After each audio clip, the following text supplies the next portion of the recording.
नमस्कार, आपका अखबार के YouTube चैनल पर आपका स्वागत है। मैं हूं प्रदीप सिंह।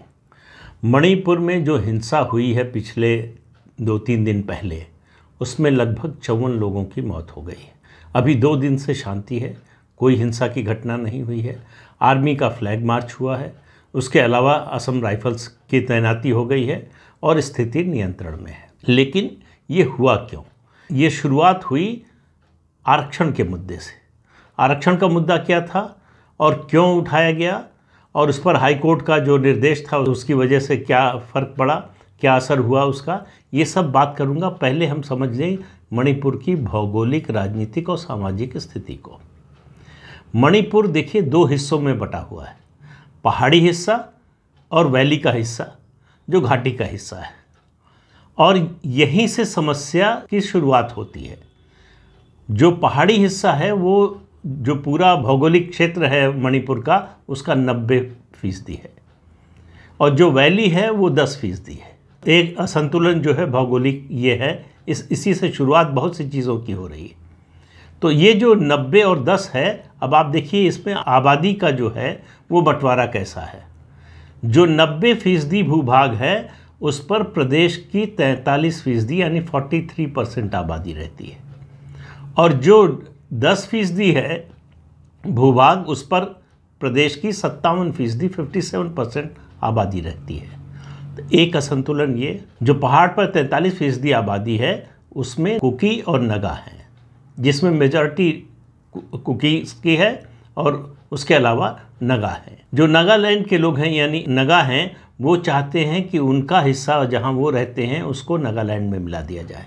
इसका विरोध कुकी भी करते हैं, और दूसरा जो जनजातीय समूह है, हालांकि जनजातीय मानने को ही लेकर सारा झगड़ा है, दूसरा जो सामाजिक समूह है मैतेई, वो दोनों विरोध करते हैं। अब जो नीचे आबादी है उसमें 2 भाग हैं।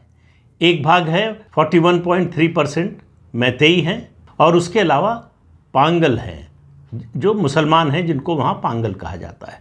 ये मुसलमान आबादी जो है वो ईस्ट पाकिस्तान और बांग्लादेश से आकर बसे हुए लोग हैं। नगा समुदाय की आबादी लगभग 15% है। जो कुकी समुदाय है वो बिलोंग करता है कुकी चिनजो जो एथनिक ग्रुप है उससे, और इसके लोग कहाँ कहाँ पाए जाते हैं? मणिपुर के पहाड़ी इलाकों में पाए जाते हैं, इसके अलावा मिज़ोरम में पाए जाते हैं, और 2 प्रांतों में म्यांमार के पाए जाते हैं। अब इसमें सामाजिक और धार्मिक और मजहब का जो बंटवारा है वो इस तरह से है कि मैतेई जो हैं वो वैष्णव हिंदू हैं, पांगल आपको पता है कि वो मुसलमान हैं, उसके अलावा कुकी जो हैं वो ज़्यादातर क्रिश्चियन हैं और ईसाई समुदाय के हैं।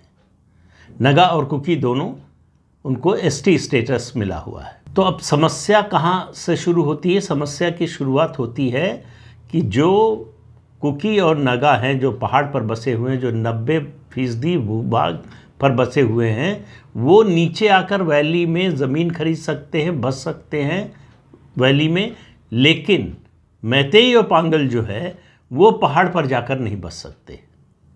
तो एक झगड़ा तो इससे शुरू होता है। दूसरा जो बहुत से प्रदेशों में समस्या है और पूरे देश की समस्या है वो है आबादी का बढ़ना। आबादी का बढ़ना नहीं है, बल्कि आबादी का असंतुलित रूप से बढ़ना। 2011 के सेंसस के मुताबिक कुकी समुदाय की डिकेडल ग्रोथ, मतलब हर 10 साल पर सेंसस होता है, उसके अनुसार वो जो ग्रोथ है वो 39.54% है। और वैली में जो जहाँ मैतेई रहते हैं और पांगल रहते हैं, वहाँ जनसंख्या वृद्धि की दर है 15.72, 15.72%। इससे एक नया असंतुलन पैदा हो रहा है। वैली में लोगों का दबाव बढ़ रहा है, क्योंकि जो पहाड़ के लोग हैं वो वैली में आ सकते हैं, उनको कोई रोक टोक नहीं है, और वहाँ पर भूभाग सिर्फ 10% है, तो इसलिए वहाँ जनसंख्या का दबाव लगातार बढ़ता जा रहा है। मणिपुर का जब विलय हुआ भारत में 1949 में, तब मैतेई समाज जो है उसको एसटी का यानी शेड्यूल ट्राइब का दर्जा प्राप्त था। लेकिन भारत में विलय के बाद इनको दो हिस्सों में है, ये ओबीसी और एससी यानी पिछड़ा वर्ग और दलित वर्ग, इन 2 हिस्सों में बटे हुए हैं ये। इसका रिजर्वेशन का इनको लाभ मिलता है, लेकिन इनका कहना है कि इनको जो पुराना इनका स्टेटस था, एससी स्टेटस, वो दिया जाना चाहिए। इसकी मांग वो लंबे समय से कर रहे हैं। इसकी मांग इसलिए भी की जा रही है कि एसटी स्टेटस न मिलने के कारण वो पहाड़ पर जाकर बस नहीं सकते, और उसके अलावा जो सुविधाएं, जो प्रोटेक्शन मिलता है वो नहीं मिलता उनको। तो ये मामला गया मणिपुर हाई कोर्ट में। मणिपुर हाई कोर्ट ने सरकार से कहा कि वो मैतेई समाज को एसटी स्टेटस देने पर विचार करे, और केंद्र को भी निर्देश दिया कि वो इस पर जो है विचार करे और मदद करे। यहीं से मामला शुरू हुआ। हाई कोर्ट ने ये नहीं कहा कि इनको एसटी स्टेटस दे दीजिए, राज्य सरकार से विचार करने के लिए कहा कि इस मांग पर विचार करिए उनकी। इसके विरोध में 3 मई को ऑल ट्राइबल स्टूडेंट्स यूनियन ने एक बैठक बुलाई। इस बैठक के बाद ही हिंसा की घटनाएं शुरू हुई, आंदोलन शुरू हुआ। अब देखिए, उसमें इस पूरे मामले में इसमें एक एंगल जो है ये बढ़ा चढ़ाकर बताने की कोशिश ये की जा रही है कि ये ईसाई और हिंदुओं का झगड़ा है। ये उस रूप में ईसाई और हिंदुओं का झगड़ा नहीं है, लेकिन मणिपुर ही नहीं, पूरे नॉर्थ ईस्ट में एक बड़ी समस्या है पूरे क्षेत्र का ईसाईकरण, और वो कोई नई समस्या नहीं है। 1891 में अंग्रेज़ों ने कब्जा किया था मणिपुर पर, और 1894 उसके ठीक 3 साल बाद ईसाई मिशनरियाँ मणिपुर पहुँच गईं। अभी आज केवल मणिपुर की बात कर रहे हैं, बाकी नॉर्थ ईस्ट की नहीं कर रहे हैं, इसलिए मणिपुर की ही बात बता रहे हैं। तो 1894 में ईसाई मिशनरियाँ पहुँच गईं और उन्होंने धर्मांतरण का काम धड़ल्ले से शुरू कर दिया। 1901 का जो सेंसस था उसके मुताबिक मणिपुर में क्रिश्चियन आबादी 8% थी, और 60% से ज़्यादा हिंदू थे। चूँकि 2021 में सेंसस होना था, कोरोना की वजह से नहीं हो पाया, टल गया है, शायद 23 या 24 में होगा। तो अनुमान जो है, जो आबादी की वृद्धि की दर है, उसके अनुसार जो अनुमान लगाया गया है कि 2021 तक ईसाई समुदाय की जनसंख्या 45% हो गई है मणिपुर में। इसकी वजह से सोशल और कल्चरल गैप लगातार बढ़ रहा है। इसकी वजह से सोशल कल्चरल गैप बढ़ने की वजह से सामाजिक तनाव भी बढ़ रहा है। तो एक भौगोलिक दबाव, दूसरा एससी स्टेटस की मांग को लेकर दबाव, तीसरा आबादी का बेतहाशा इस तरह से एक समुदाय का बढ़ना, उसका दबाव, और चौथा ये जो सामाजिक दूरी बढ़ रही है उसका दबाव। कुल मिलाकर समाज में एक तनाव लगातार व्याप्त है। अच्छा, कुकी और नगा लोगों की शिकायत अलग है। उनका कहना है कि जो है 90% भूभाग है, इसके बावजूद हमको विधानसभा की सिर्फ 20 सीटें, हमारे तो कुल 60 सीटें हैं मणिपुर विधानसभा में, जिसमें से 20 पहाड़ी इलाकों पर है, क्योंकि वहाँ आबादी कम है इसलिए है, और 40 सीटें जो हैं वो वैली की हैं। इसलिए वैली के लोगों का सरकार पर ज़्यादा प्रभाव रहता है।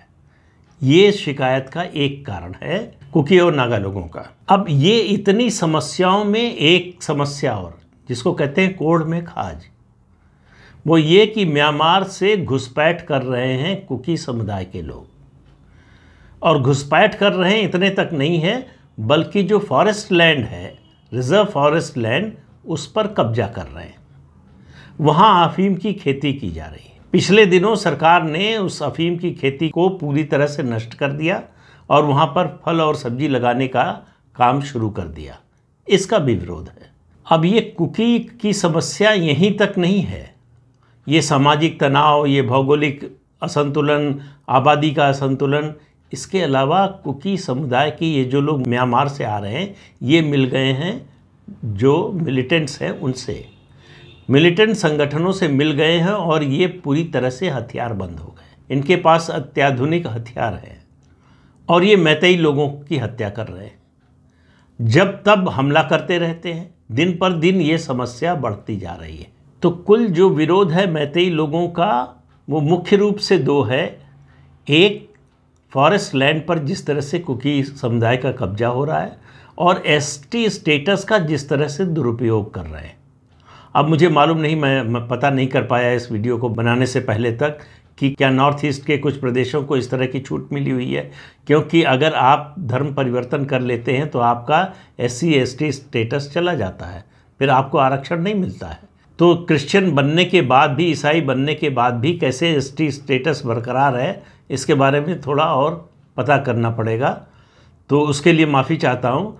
वो फिर किसी वीडियो में इसका जिक्र करूंगा कि ये स्थिति क्यों है। तो कुल मिलाकर जो मणिपुर की स्थिति है वो भौगोलिक स्थिति के कारण एक समस्या तो थी ही, अब जो आबादी का लगातार असंतुलन हो रहा है, और सबसे बड़ी समस्या दो जो आखिर में मैंने कहा वो ये, एक तो इनके पास अत्याधुनिक हथियार होना और दूसरा एसटी स्टेटस का दुरुपयोग करना और फॉरेस्ट लैंड पर कब्जा करना। ये तीन समस्याएं हैं जो अलग अलग तरह से कभी आंदोलन के रूप में, कभी विरोध के रूप में, कभी हिंसा के रूप में इस तरह से सामने आती रहती है। अब सवाल ये है कि ये मामले ऐसे हैं, आरक्षण का किस वर्ग को देना है, किसको नहीं देना है, किसका क्या आधार है, ये सब फैसला अगर सरकारों पर छोड़ दिया जाए तो ज़्यादा बेहतर है। मुझे लगता है कि मणिपुर हाई कोर्ट को इस मामले में नहीं पड़ना चाहिए था। और ये देखते हुए कि तमाम अंतर्राष्ट्रीय ताकतें हैं जो हिंदुस्तान के हर प्रदेश में इस बात की कोशिश कर रही हैं कि जहाँ जहाँ हिंदू मेजॉरिटी है उसको कैसे तोड़ा जाए, उसको कैसे अस्थिर किया जाए, किस तरह से राजनीतिक अस्थिरता पैदा की जाए, किस तरह से उनको जातियों में विभाजित किया जाए, किस तरह से उनका शासन न होने पाए, इसका प्रयास किया जाए। तो ये स्थिति को और ज़्यादा बिगाड़ रहा है और ये भारत सरकार को ये बात समझ में आ रही है कि ये मामला केवल स्थानीय नहीं है, केवल कुकी, नगा और मैतेई का मामला नहीं है, ये अंतर्राष्ट्रीय साजिश का भी इसमें हिस्सा है। इसलिए इस मामले की संवेदनशीलता और बढ़ जाती है। आने वाले दिनों में इसका हल खोजने के लिए सरकार को नरमी और सख्ती दोनों एक साथ अपनाना पड़ेगा कि जहां नरमी से लोगों को समझाने से बात बन जाए वहां तक समझाया जाए, अगर नहीं बनता है तो सख्ती का रास्ता अपनाना चाहिए। इसके अलावा कोई विकल्प अभी कम से कम फ़िलहाल तो दिखाई नहीं दे रहा है। तो इस अंक में इतना ही, अगले अंक में फिर मिलेंगे किसी नए मुद्दे के साथ। तब तक के लिए अनुमति दीजिए।